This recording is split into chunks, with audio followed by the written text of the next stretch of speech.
Our topic today we're going to be looking at is how to turn agents into super agents, which I think is going to be quite a fascinating subject to look through, and we've got some non-obvious solutions to that as well as when we go through the different pieces in there. So just like to introduce you, if you didn't join us on the link through, in terms of the agenda, I'm John T. I'm editor of Call Center Helper, and I'm going to be taking you through the introductions and acting as master of ceremonies.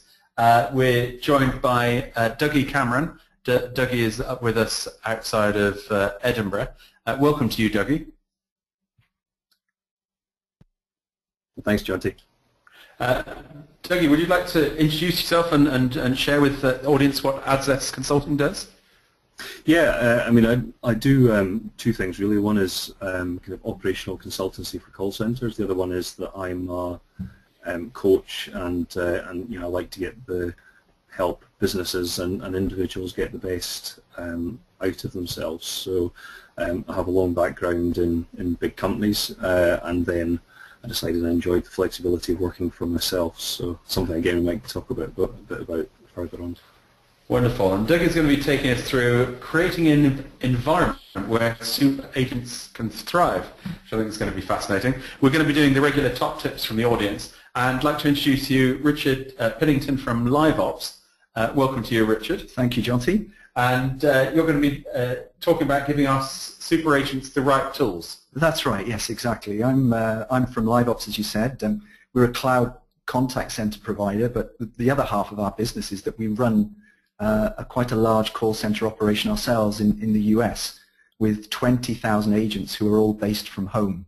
So they're all remote working as home-based agents logged into our cloud-based system, and we've taken that solution and commercialized it, and now we sell cloud contact center solutions to all contact centers. So you get to see the the trials and the tribulations of the technologies from both sides of the equation. It's a very good. It really does. It's a fascinating position for us to be in. So we can thoroughly test everything that we do on ourselves before releasing that to everybody else.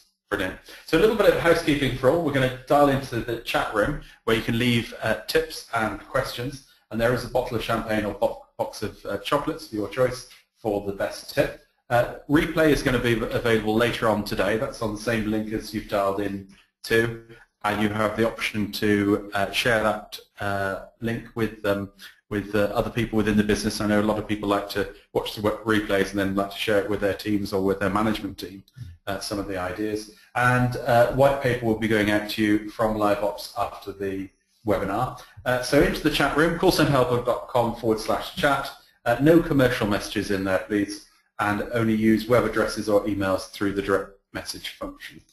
Once you're logged in, if you just go to the top right-hand corner, and you can download the webinar slides from there, which I think will work very nicely, and you can carry on the discussion there.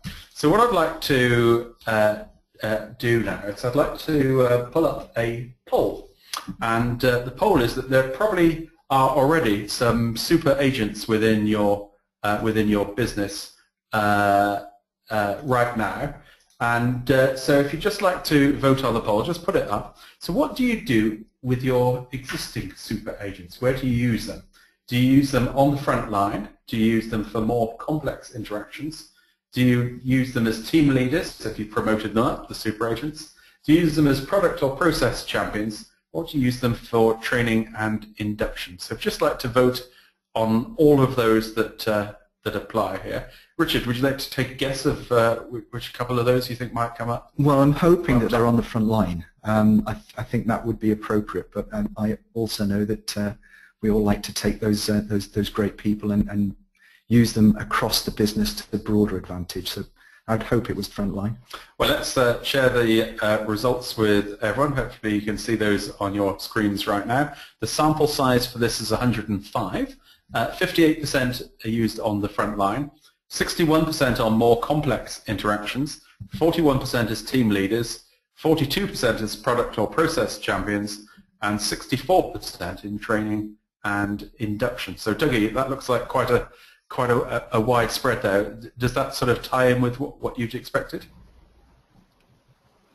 Yeah, it's probably very similar to what I'd expect. I think the on the front line is like Richard. I would love to see everyone on the front line, because just because someone's a super agent doesn't mean they're actually going to be a good trainer or a good team leader, or you know, a good process person. But you know, certainly the first two boxes there are where I would hope to see the bulk of people, and that's kind of what has come up. So we're also going to have a look in a minute at the environment. So what I want to do is do a follow-up poll which says, what level of churn do you have in your contact center? So just like to vote on that. The choices are 0 to 5%, 6 to 10%, 11 to 20%, 21 to 29%, or 30%. This is agent attrition levels, the percentage of agents that leave your business on an annual basis. So if you'd just like to put the votes in there. Call centres traditionally have had quite high churn rates. Richard, would you expect that to be replicated now the economy is starting to pick up? I think it's improving. I think you talk in terms of 30% plus as a norm if you went back 5 or 10 years. I don't think that is the case now, and there's a whole number of reasons for that, from selection and training to the expectations and the quality of the contact center environment itself.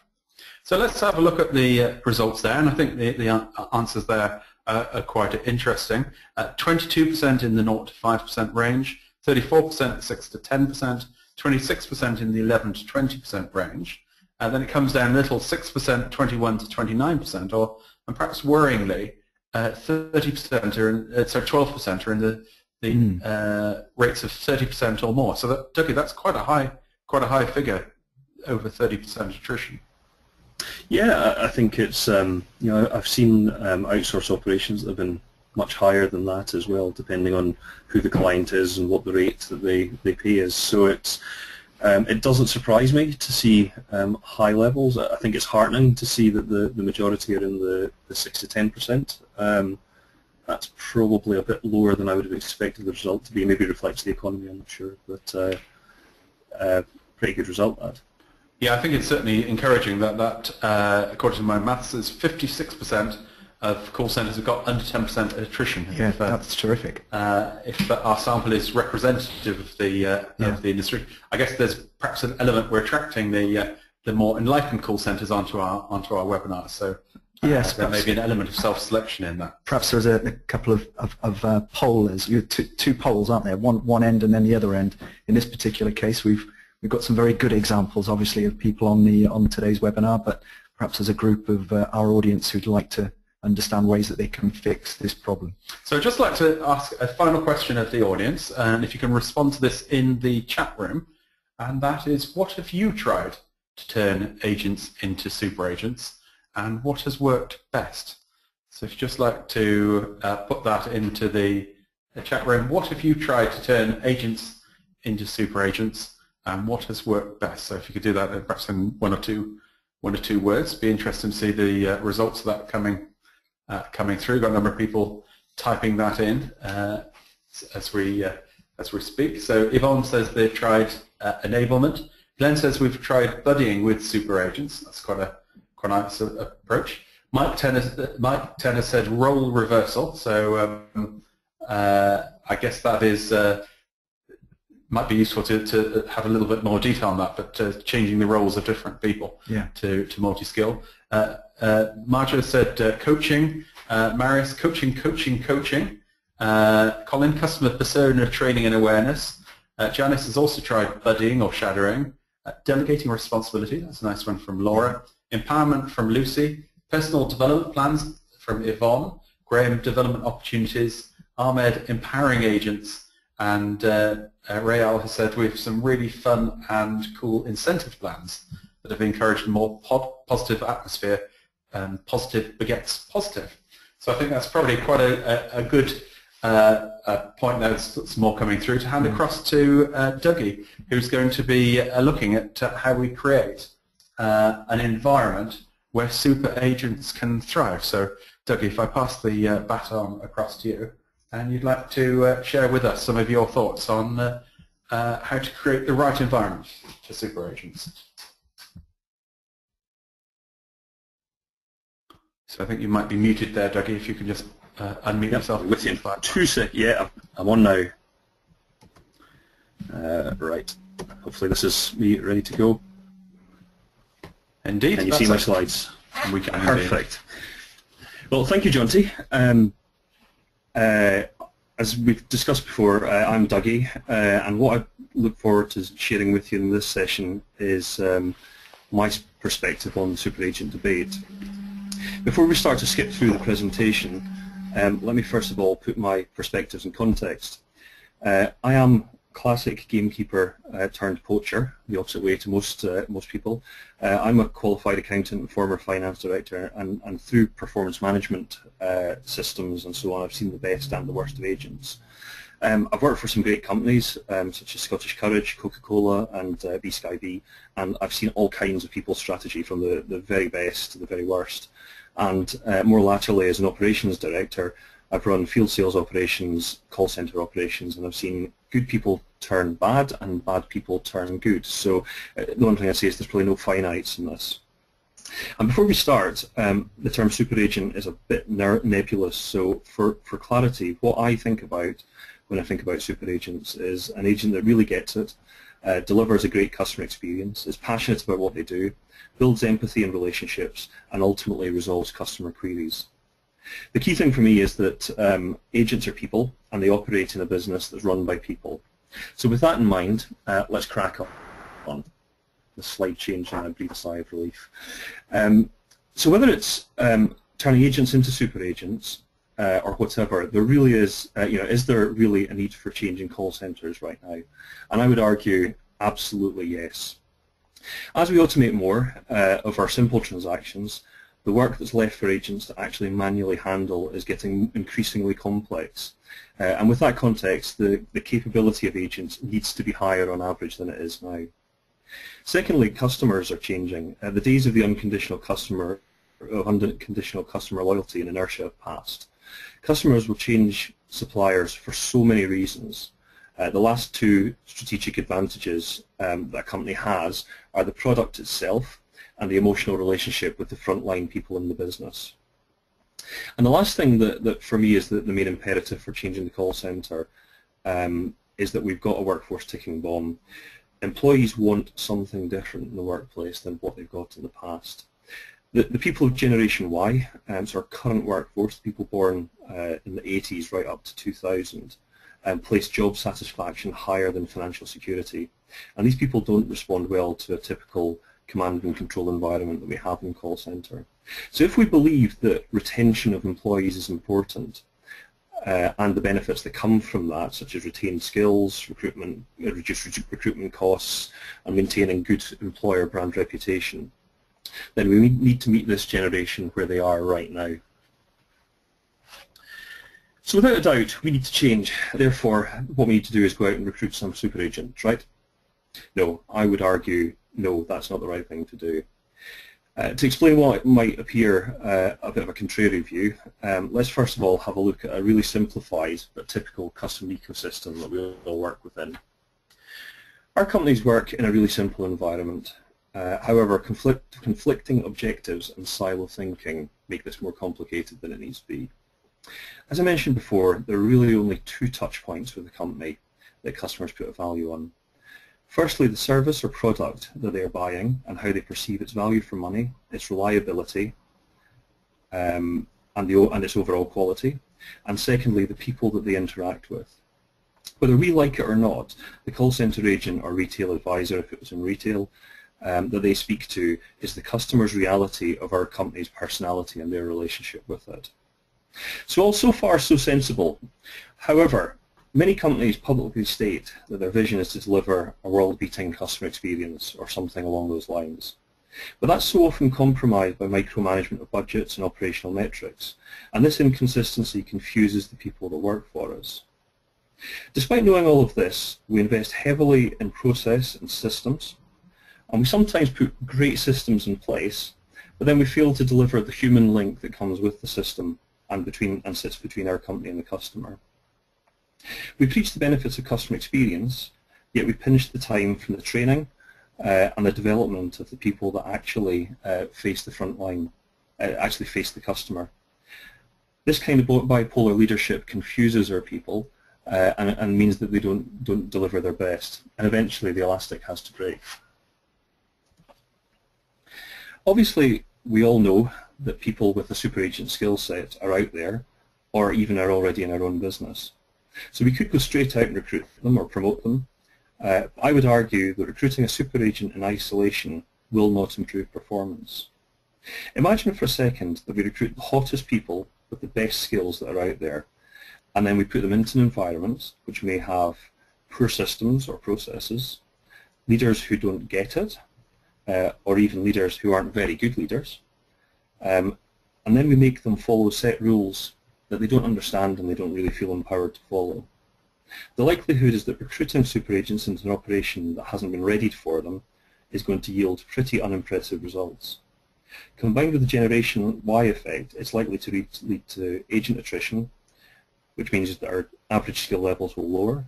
We'll get closer to the bottom of the local recruitment market as churn spirals, and we'll also permanently damage our employer brand.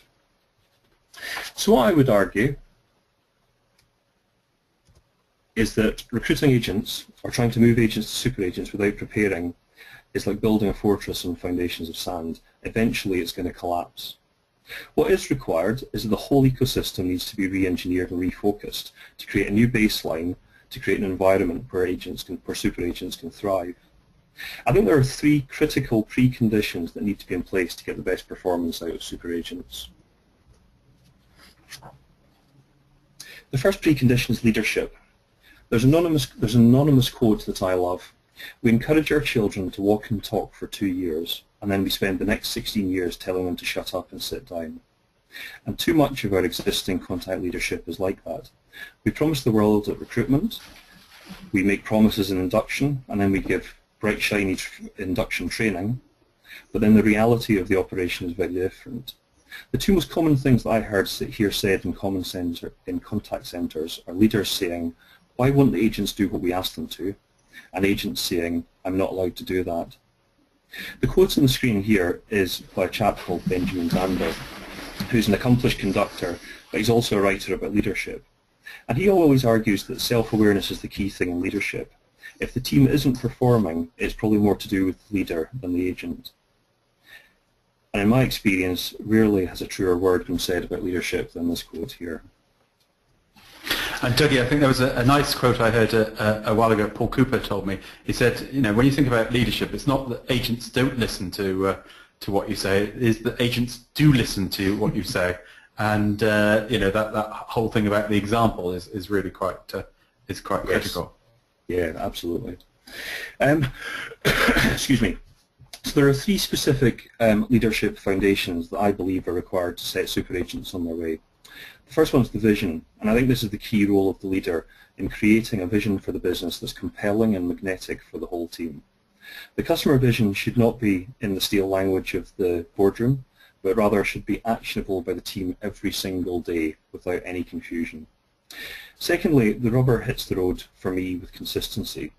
It's not so difficult to write a vision, but running it consistently without flip-flopping between customer focus and micromanagement of short-term measures is the biggest challenge that most managers face. Bipolar leadership like that leads to a lack of trust. On the other hand, consistent leadership delivers the most focused, high-performing teams. They know what to do, they know what to believe. And finally, we need to let people do their job consistent with that vision. Agents that are empowered and feel backed will always perform at the highest level. My second baseline is around recruitment and retention, probably the most obvious of the three. If we've got the right leadership in place that we need to do, then we need to do some stuff with recruitment and retention to get the best talent and keep it as super agents. We need to look at new skills, and to find those skills we need to look at new recruitment methods. We'll probably even need to look at new recruitment markets. If we need to find agents who can build rapport and relationships, then other contact centres is probably the wrong place to go and headhunt. Maybe older people have the skills that make them more empathetic and better listeners, and maybe the caring professions would be a better place to go and look for their agents of the future. We'd also need to rethink our remuneration models. Perhaps we like incentivization in call centres at the moment, but perhaps that's not the best approach. Perhaps a higher fixed salary to attract the best people is actually better, gives them more stability. The only thing that I know for sure with retention and recruitment is that all aspects of the people strategy need to be picked through and reviewed to ensure that they are fit for purpose for a super agent environment. My final precondition is around measurement.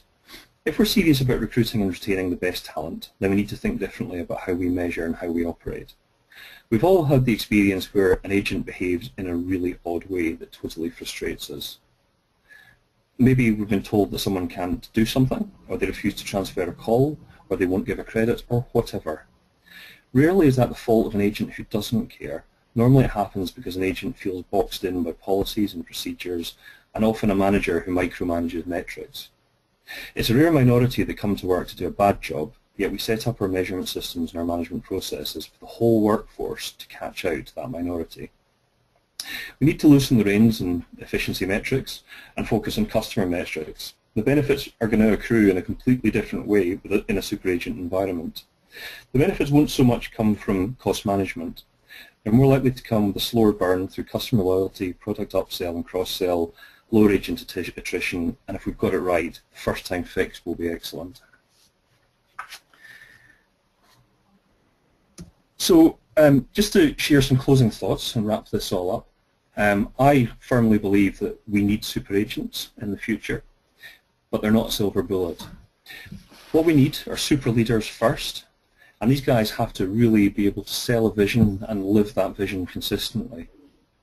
We need to recruit and retain specifically for super agents, so we need to rethink where we find people, what we do to keep them. And finally, we need to think differently about the benefits that are going to come from super agents and from future and contact centres, and consider non-traditional metrics as being our prime metrics.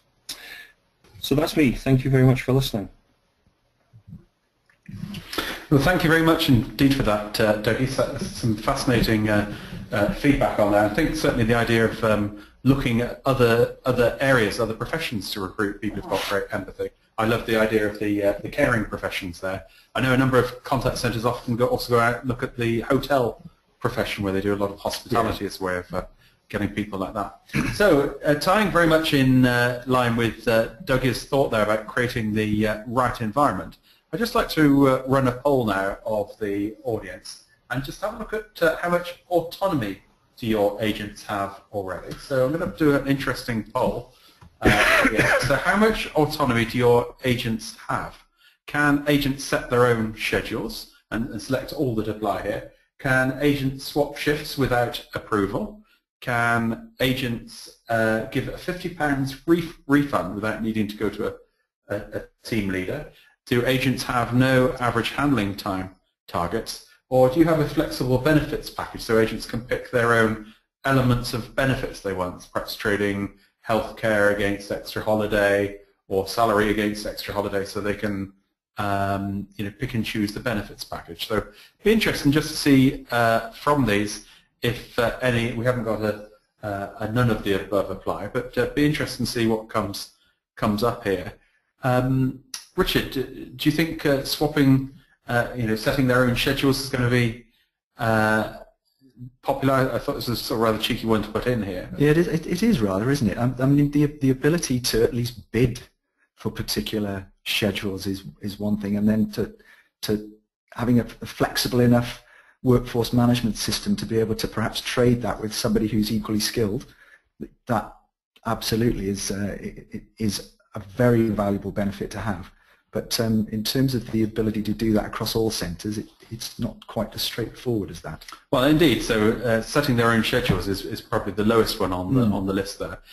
Encouraging here, 38% of the audience say there are no average handling time targets, which is I think has made tremendous progress, Dougie, in the last 2 to 3 years, when I if we'd done this a while ago, that would have almost been very low figures on that.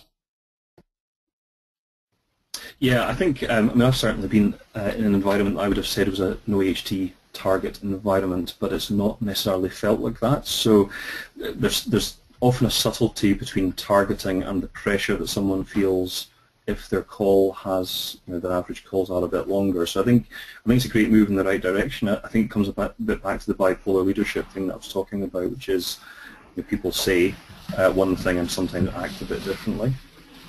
Yeah, I've heard quite an interesting case recently of a call centre said, no, we don't have average handling times for targets for agents. And on the whiteboard behind the team leader was written everyone's average handling time. Yeah. So, and the companies that have taken it away, it's taken possibly 6 months for the agents to actually really understand there really wasn't an average handling time target. Yeah, it'd be interesting actually to understand if those organisations that have removed an average handling time have also removed wall boards that talk about the length of the queue. Yeah. Because that's just as a visual measure of panic for agents on the front lines. And we'll get on with the next one, please. Yep. So let's have a look at some of the top tips and questions from the audience. So a couple of people, what they've tried. Barbara said we tried empowerment, coaching, and leveraging the things they are good at. It's a great one to find agent doing something right. I think is a nice one.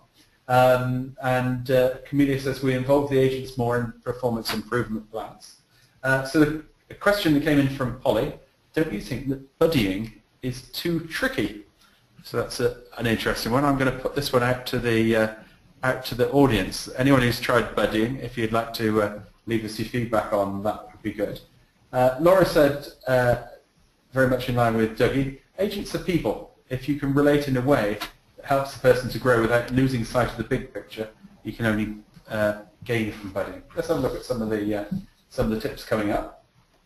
Miranda says, let agents listen to their own conversations. It creates great awareness. I think listening to their own conversations, Richard, is a great one. We're our own worst critics, I'd say. I think we are, and it's sometimes difficult to hear your own voice, as probably those of us on this webinar speaking now will attest, but it's, I think, an excellent suggestion. Yeah, so there is also a recording of this, so we can, as the audience, listen to our own conversations on this one as well. I'll critique myself later. Yvonne says 360-degree feedback for agents and team leaders, promoting to open and honest conversations. Dougie, are you a great proponent of 360-degree feedback? I am a great fan. So am I muted or am I muted just now? Unmuted. No, we can hear you. Yeah, I'm a huge fan of feedback. I am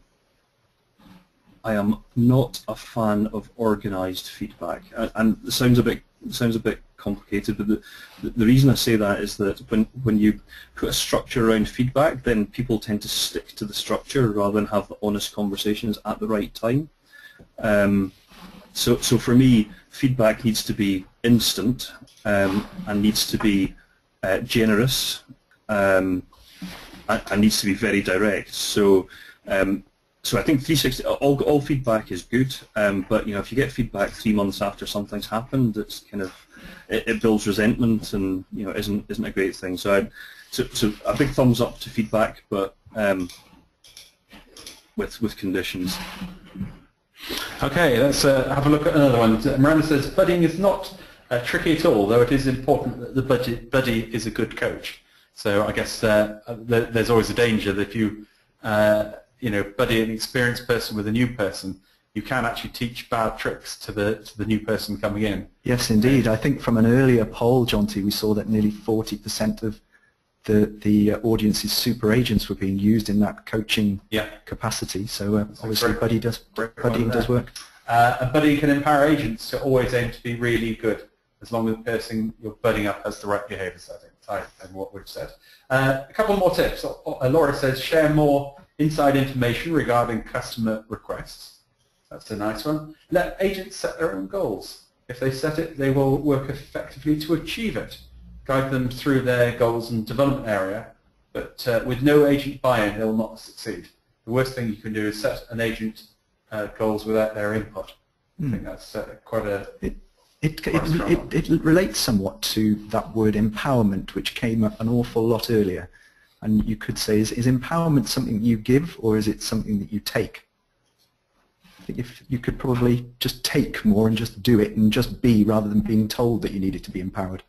And we've got a question in from Suzette. Dougie, what are some of the performance metrics that you suggest, since I think you suggested ripping up the scorecard. So have you got any ideas on that, Dougie?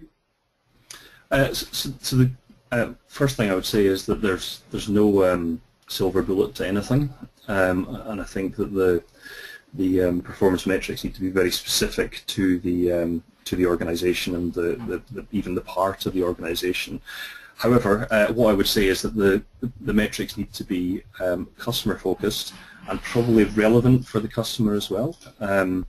So we have all sorts of things just now, like customer efforts and NPS. I think these are all in the right ballpark, but probably all need some kind of finesse before application. Yeah, I'd agree with you. I think we look at Net Promoter Score. We used to as the silver bullet. Even the most popular one now seems to be first contact resolution. But last week I was on 2 calls where I reported a problem, and the agent said, I've logged that on the system now, so I'm going to report the problem as closed. And it's like, no, you've just logged it on the computer system. You physically can't do any more yourself on the call, but as a customer, that's not a closed call. And I had a big discussion with one of them for about 5 minutes, who was absolutely convincing me that it was a resolved problem, presumably because they had some bonus based on it. So it is also very easy to kid ourselves that we're doing a good job, and we're actually just effectively doing a tick box exercise. Absolutely. So let's jump across now to Richard Pennington, and Richard's going to have a look at the technology angles now, and we'll just pass the baton across to Richard and look about how we can enable agents to become super agents by giving the right tools. Thank you, Jonty. So if we just put your slides up on the screen. Yes, have you see it there, everybody? We can, if you go full screen mode. Great, I shall. Got it. Okay, well, thanks very much, Jonty. As I mentioned right at the start, my name is Richard Pennington from a company called LiveOps. LiveOps is a multi-channel cloud contact center provider. The complexities of delivering a multi-channel service are making it harder for our agents to become the super agents that I think the customers really now demand them to be. What I'm going to do is to highlight some of those challenges and suggest some of the tools that I believe can help. Firstly, let's just remind ourselves of what's driving the need for a super agent in the first place. I know that Dougie talked about some of these issues. Essentially, we're living our lives online now, and customers are now more informed than they ever used to be. As a consequence of that, complexity of contact that the advisor needs to take and deal with has increased significantly. Rather than following a script almost is no longer acceptable. The agent has to become an advisor and really take the lead and have an element of autonomy that they've not needed before. That customer is now arriving with a query that's perhaps 90% solved, and they're looking to the advisor to guide them on the final 10%. It's a very different environment to one we've known in the past. But there is a bit of a harsh reality around this. A study that was a joint study that BT and Avaya did last year called the Autonomous Customer. Through the research that they did, they suggested that 70% of customers reckon that they actually knew more than the contact center advisor did. And I've spoken about this stat on a couple of occasions, and the response is, what, only 70%? So I think we perhaps all as consumers ourselves recognize something along these lines. But the same survey also said that 60% of those that were questioned believe they got better help from other consumers rather than from the contact center. It starts to indicate some of the challenges that the agent really is having to face and deal with on a daily basis. Often, the interactions they're having to deal with aren't particularly pleasant, unfortunately. No. As a result of all of the self-service opportunities that we present to customers on via websites usually, when that self-service doesn't work, yet the customer would love it to work, there's frustration, there's anger, and all of that flows through to the agent, unfortunately. And the stakes are high as well. If the agent gets it wrong or not quite right, and even if they get it right but it was wrong in the eyes of the customer, then we all know that Twitter has become the customer complaints department for most businesses. And a single person can now wreck a brand, and indeed in some cases it almost seems to be an individual's personal mission to do that via Twitter. So the skills of advisors need to change, and I think we have a poll coming up to gather the thoughts of our audience on what type of skills we believe that super agents need. Yeah, we're just going to run a poll now saying what skills do your super agents have? If you can perhaps pick the top 3 out of this list. So do your agents have empathy? Do they have rapport? This is super agents, rapport building skills. Do they have product knowledge? Do they have better complex problem solving abilities? Or is it they can just get through an awful lot of calls? So if you'd just like to pick your top 3 of that list, it'd be interesting to see which ones your super agents have. Dougie, I'd imagine product knowledge is probably going to be quite a key one there. I guess so. For me, that's one of the things that a good knowledge management system could provide. So the things that are difficult to train are the empathy and the rapport building. So they're the ones that I think in a new model that's where we would see the focus. So let's have a look, Richard. So indeed, product knowledge did come very high up that list, yep. Which I guess is ties in with your comment about whether the agents know as much as the customers.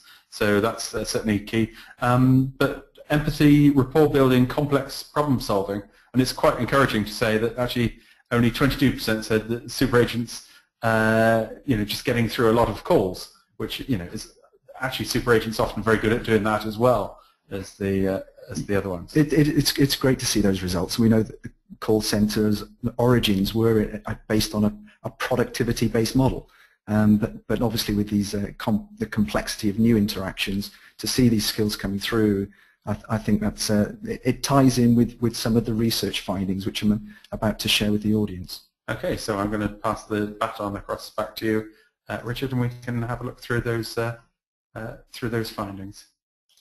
Thank you. Yes, what I wanted to do with respect to the skills was to essentially share with you a piece of research that was done by doctors Millard and Alcock from BT.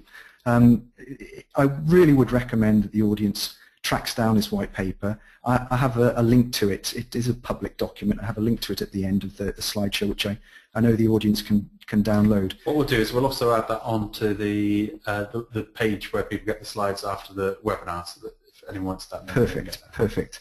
I absolutely want to be sure that I'm referencing both authors appropriately. It is a super white paper. From their research, as you can see here, overwhelmingly through the bar chart down at the bottom, the ability to communicate is really regarded as something that the authors refer to as a superpower for a super agent, is that ability to communicate. And they gathered the research from direct interviews with a number of call center directors and senior call center leaders at various events over the course of the last months. And some of the comments from those people are that communication skills can't be taught, whereas technical know-how is learned from experience, which I thought was fascinating. And that there will certainly be less scripting within the contact center and a lot more listening and a lot more focus on developing EQ skills or emotional quotient skills. So that's the whereas IQ is for intelligence, EQ is for emotional. Which probably relates to the rapport building piece, but hugely connected to listening. They must be able to convey often complicated information in a very simple way, and I think we'd all agree that that's important. And another vital skill is the ability to complex problem solve almost on the fly and adjust that with the specific requirements of each customer. And then to be analytical and to think outside the box to get that done. So those are the core things, and I think that correlates with what we found from the poll that we've just run. I just thought I'd check to see how easy it really is actually to be a super agent. I know that Dougie went through a number of the real environmental challenges that's preventing this, but we've touched on the evolution of the role of an agent and what skills might be needed for this emerging concept of a super agent. But as our super agents become highly valuable, highly trained brand experts and custodians of the customer relationship, if we can call them that, the concept of a call contact center itself might need to evolve. They might not be located in a single location, in a single center, these super agents, and we might actually see a new phrase emerging that recognizes the significance of these teams to the entire customer engagement process. And I've suggested a customer relationship hub as perhaps one moniker that could replace the concept of a center. However, that all sounds rather utopian. At the end of the day, it's the customer that would decide if your agents are super and if your business is customer-centric at all. And I think the reality is that there are a number of technology-related barriers that make all this far from easy. The vast majority of contact centers are now operating interaction channels that extend beyond the telephone. Depending on the research report that you want to look at, it could be as many as 70 or 80% of contact centers that are true multi-channel. This chart is taken from a piece of research that covered 800 contact centers and showed the percentage of those 800 that are currently using or intend to use the various interaction channels shown here. There are multiple things to note, and this is one of those slides that you could spend a webinar itself on, I suspect. But a couple of things just to point people towards. The first is the rapid growth of web chat. If the current percentage of people using it is relatively small compared to others, certainly the intentions are, and the growth of web chat, that's really hit. We're seeing that with respect to our own business. But it's not unsurprising, given that if you're engaging with customers online, to offer them an online channel that gives them a speedy response, and that seems to be coming through as a preferred contact channel in the various reports that are studying it. I do wonder though, Richard, whether the growth in web chat has been sort of a reaction to the slowness of responding to emails. That you send an email in, if you're lucky you get a response within 4 hours, but quite often in some cases up to 5 days later. Whereas with web chat, you get response back in a matter of seconds. Yes, and I think you're absolutely right. There has been what I've described as web zero implementations, where the way that the chat is as elegant as you would like, and perhaps you don't get a response at all to that chat. But that's changing very quickly now with well, why don't I call it web chat 2.0? With the newer implementations, that's certainly fixed, and you're getting proper indications as to the availability of those skilled agents. The other thing that I wanted to note was that the probability is that customers will use a number of these interaction channels during the course of trying to solve one specific issue. So they are hopping across all of these channels. It might be that they start off on a Facebook page for your brand, and that they subsequently go to your website and perhaps engage with web chat, complete a web form, and then call you. That could all happen, and often does, concerning a single issue, and that does present a very real challenge for our super agents. But as I mentioned earlier, most businesses offer multiple channels of contact already. We could actually consider them to be multi-channel already. But there is a bit of a reality, isn't there? The reality is that most of these channels are actually disconnected. In fact, Forrester's Kate Leggett describes this as a mass of siloed applications, which I think captures it rather well. Forrester have done some very interesting reports on multi-channel implementations, one of which where they polled 80 businesses about their multi-channel implementation and then queried those decision makers about the performance of what they'd implemented. If they looked at the consistency of channel experience in that multi-channel environment, 38% of those 80 businesses said that multi-channel and consistency of multi-channel was not effective at all, or at very best was highly ineffective. So that's nearly 40% of organizations that said that. So agents realistically in this environment are having to navigate multiple windows. They've got issues with logins and passwords and the delays of doing that they pass on to the customers in the usual trite holding statements. There's an issue with toggling backwards and forwards and productivity issues around that. There's no easy access to customer information as you move across these channels, and an inability to service these channels, especially social media in this environment. Just some of the IT practicalities with multiple applications that serve these channels. There's upgrades and downloads and software outages and patches and multiple times that you have to contend with. And of course, as you move from one environment to another, particularly with respect to them updating CRM systems, there's lots of copying and pasting activities that need to take place. So our agents, unfortunately, in this environment don't feel very super at all, and the customer certainly doesn't think they're super agents.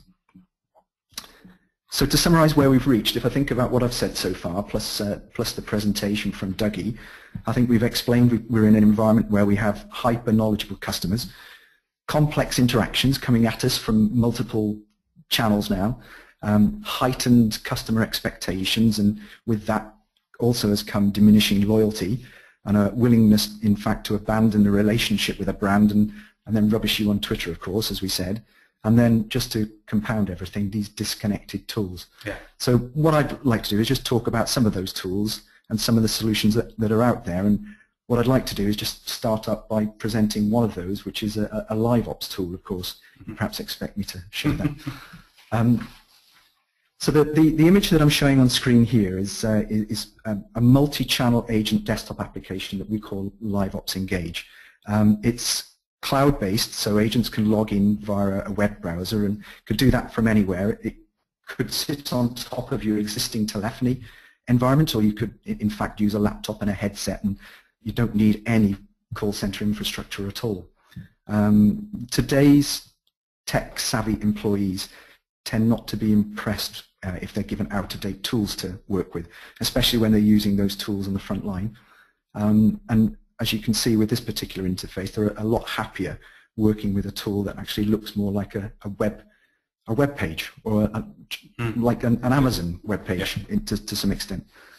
What I wanted to do was to dig a little deeper. I'll let the audience read some of the text in the boxes on the screen, and I don't intend to do a demo by any means, but I wanted to show that this type of tool really can help provide a consistent service across those multiple channels, present interaction history from all channels so an agent has the context to answer the new inquiry first time when it arrives. There's that first time bit again coming in terms of first contact resolution.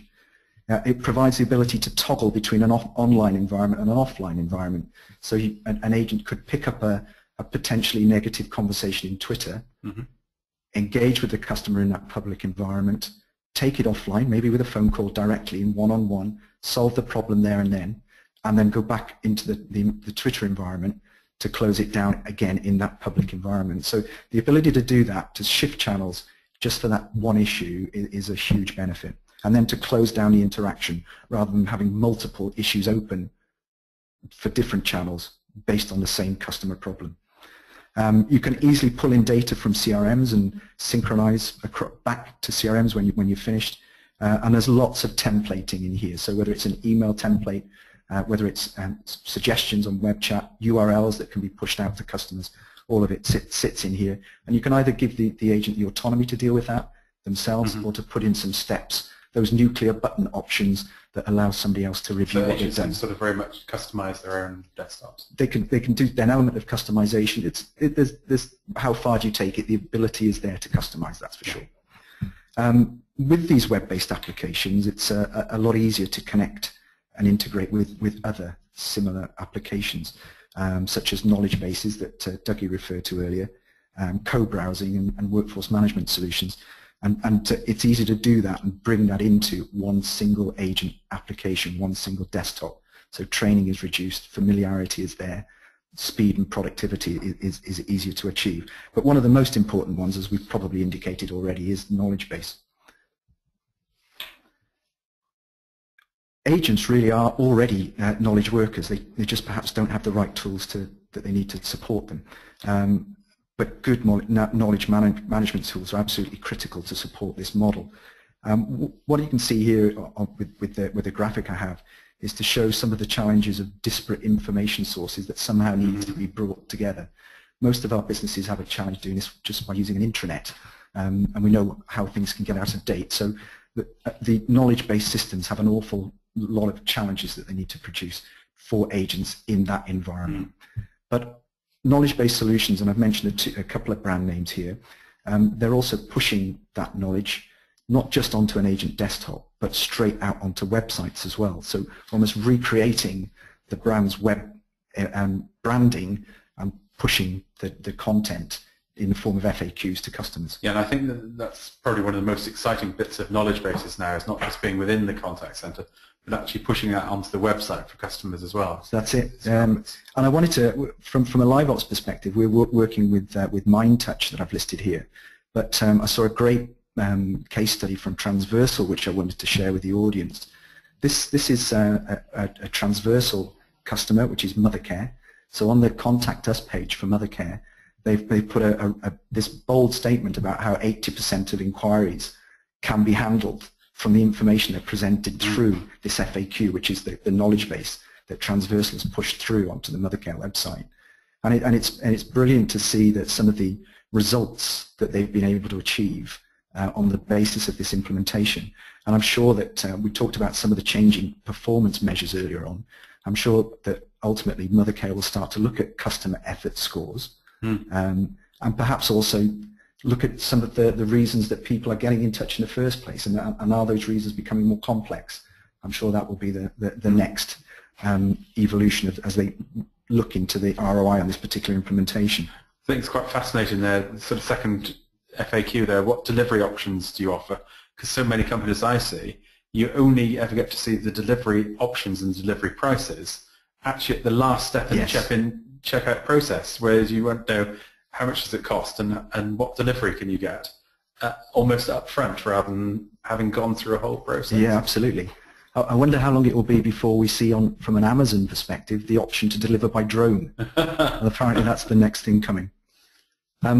I just wanted to push on quickly before handing back to John T. and just quickly talk about the emergence and growth in the area of co-browsing, screen sharing and agent video.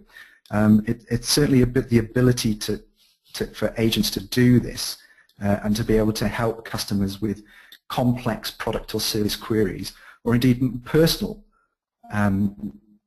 queries, perhaps in the medical field. I think we'll really see this taking off. And with respect to agent video, I referred to a joint BT and Avaya research paper earlier on in my talk. That same piece of research talked about the development of video and how over the course of the years since 2010, there's been a 100% increase in the use of video 2 to 3 times a week by consumers in their households. Yeah. So it's becoming more of a norm, and the opportunity to apply and deploy that within the contact center for agents, I think we'll start to see increase very shortly. Of course, all of this needs to sit into that same agent desktop window. Yeah. And then before I finish, what I wanted to do was just to come back to the idea that with the evolving role of the call center agent comes a requirement for employers to change the benefits that they've traditionally offered to call center workers. Your super agents will be as valuable to you as every other high-performance member of staff. It's not always been the case that they've been seen or considered to be on a par. But now that they're super agents and custodians of every interaction with a customer, they better well have be. One of the organizations that is looking at cloud technology and has seen some of the benefits of giving that flexible employment environment to home workers is Sensei. Sensei is a UK business that runs 450 call center agents, all home-based. They're connected from cloud-based technology. It's not LiveOps technology, I should add, but it's just a fabulous business model. they're benefiting from a lot of the new ways of working that Dougie referred to. And when they benchmark as a contact center outsourcer, which is the business that Sensei provides, when they benchmark themselves against traditional premise-based call center outsourcers, they really are at the top of the class with respect to the performance they're delivering on behalf of their customers. It really is a great organization. And as I mentioned earlier on, LiveOps has a similar business model in the US with 20,000 home-based agents, and it's cloud contact center technology that's enabling the IT to be a lot simpler than it used to be just a few years ago. Earlier on, as we went into this call, John, you might remember we discussed the research from Nunwood, and we talked about the top UK brands for customer service. Their findings showed that it was what united the top 10 was a focus on people, and I would suggest that if what we should be doing is giving those super agents, the people, some better tools so that they can deliver great service. Wonderful. Well, thank you very much for that, Richard. That's absolutely great. We're going to jump now across to a few thoughts from the audience and some of the top tips. And I will be asking Dougie after the webinar to pick a winning tip. So let's just jump through a few. Sally says, I still take calls with my team and use them in the group coaching sessions that shows the agents on my team that I'm not perfect at either and able to take constructive feedback. It role models positive behaviours and encourages them to be open and honest in sessions. And a similar one in from Emily, I like this one. We get the super agents to go against the manager on the phone. So many of our agents want the chance to compete with the manager, and it pushes their overperformance forward. So I think a great one there, Richard. Yeah, that's the idea of going head-to-head with your boss is an interesting one, isn't it? Yeah. I wonder if whether you've got to let the boss win, I don't know. We talked about something called role reversal earlier on. I wonder if, depending on who performs the best, if you get that opportunity. Yes. I wouldn't mind their salary. Customers give honest feedback. When listening to an agent's call, I've called the customer afterwards and I asked them 3 questions regarding their call with the agent. This is a really good motivator to the agent to be at their best, and the live feedback is also excellent, both constructive and positive. There's an element, Dougie, here of giving sort of quite immediate feedback on a call, which seems to work probably better than listening to a call a month later. Absolutely agree. I think I've got one interesting anecdote on the customer honesty though that came through. The biggest ever jump in an NPS score that I've seen is when we changed the question from what did you think of your agent to what did you think of your agent John, and all of a sudden scores shot up when they thought it was to do with a person as opposed to an anonymous agent. So so customers are swung by that personal relationship aspect of things. I love that. I love that one. I think that's a great little anecdote there. Give agents projects, e.g. improving repeated call rate, acting as project owner, collecting info, listening to calls, giving ideas to structure the scripts in order to serve the customer better. I think I guess that ties in with quite nicely with empowerment. We've got a question from Laura who says, how do you reconcile highly technical projects which require on-the-spot assistance from team leaders with agents that work from home? So I guess we'll ask that question of the audience if you've got any ideas on that. To drop them into the chat room. Yvonne says, allow agents who've highlighted issues with processes, etc., to actually work in a project group to see their ideas implemented or used. This gives them a sense of achievement and have a positive aspect on other agents that their suggestions, ideas are used. So I think that's quite a good one. The danger is, I guess, if you make a suggestion, then you've got to go and implement it. Yeah. That might kill off some of the suggestions. So I think the idea is really great. We'll take a couple more. Each agent has the freedom to set a personal goal to reach. The team manager helps them to match that goal. Dougie, I think that talks about the environment you were talking about earlier. Yeah, I think it's great. And we'll take a last one. Our top management organises informal meetings in which each agent has the opportunity to openly communicate his or her suggestions, comments, recommendations, etc. Richard, I think that's really nice ones when you can really open up the dialogue with senior management. I think it's right. I think I'm going to borrow from Dougie's slides again, where is it super agents we need or is it super leaders? This, I think, is showing that type of leadership that we really need. Well, we're coming up towards the top of the hour now, so if I can ask you to say in 1 or 2 words, what did you like best about the webinar? Also, slides are available on Call Center Helper, so if you go to callcenterhelper.com/recorded webinars, and then we've also got all the webinar slides going on there, and also the reference links that Richard posted at the end of his presentation. You can either get from inside the presentation or otherwise. And if you want to watch the replay, you can do that on the same address as the registration. That's available later on this afternoon.